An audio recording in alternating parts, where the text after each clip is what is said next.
Hello, I'm Keith Hilson with the Schmidt Music Trombone Shop, back with another daily practice tip for you. And today we have another one of our scales of the week. So this week we're going to be moving back into flats, specifically the key of A flat major. Now, A flat is interesting because we are introducing a note with this key that we may not have had to deal with before, specifically the note of D flat. So D flat is going to be on euphonium, baritone, tuba.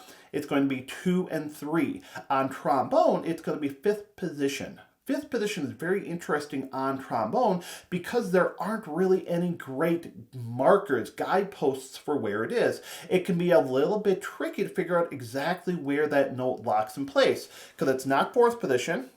And it's not sixth position, it's somewhere about halfway in between. It can be a little bit hard to judge by our eyes, which is why we don't want to use our eyes to figure out where fifth position is. This is a point where we really want to start trusting our ears, listening to how that D flat relates to the other notes in the scale. At this point, we've been practicing some major scales. We are able to start picking up, distinguishing the different intervals of the scale. So when you get to that D flat, when you get to that fifth position, really use your ears and listen for that distance, especially going up between the C and the D flat, that half step, or when we're going down from the E flat to the D flat, listening for that whole step, the two half steps there, trying to really nail in where that fifth position is. So first off, we're going to go through and play through that scale here. And as always, I recommend you take your metronome, put it on 60 beats per minute.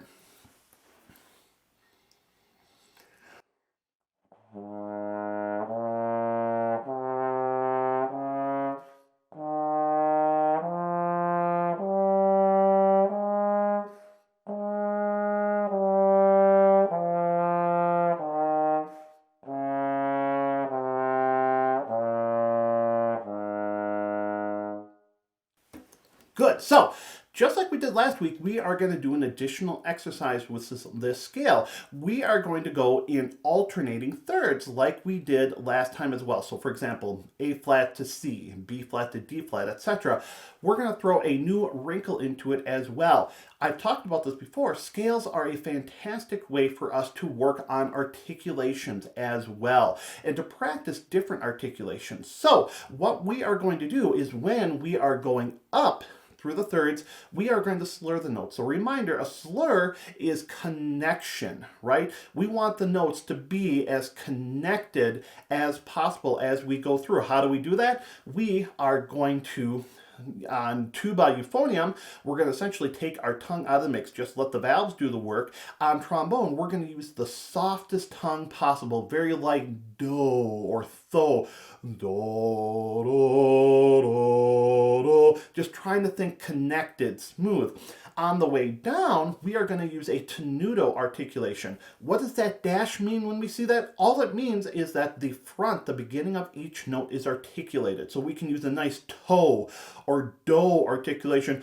Do, do, do, do, do, do, to separate, distinguish between those notes. So let's go ahead and practice the thirds, slurring as we're going up, tenuto, articulate as we're going down.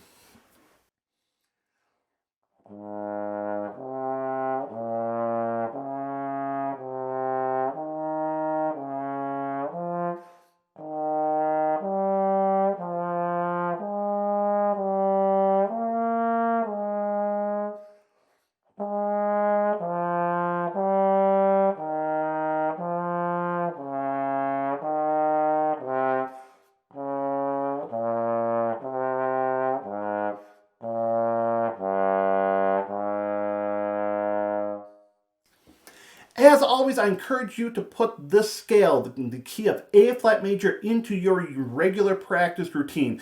It's amazing. You go through and do a week of practicing. When we get to our next scale next week, you are probably going to have that A flat major scale under your belt. If you don't have it memorized, at the very least, you're going to be comfortable with how these different notes relate to each other, and we're just going to be able to keep building on that. So, as always, thank you very much for watching. Please have fun practicing and keep making music.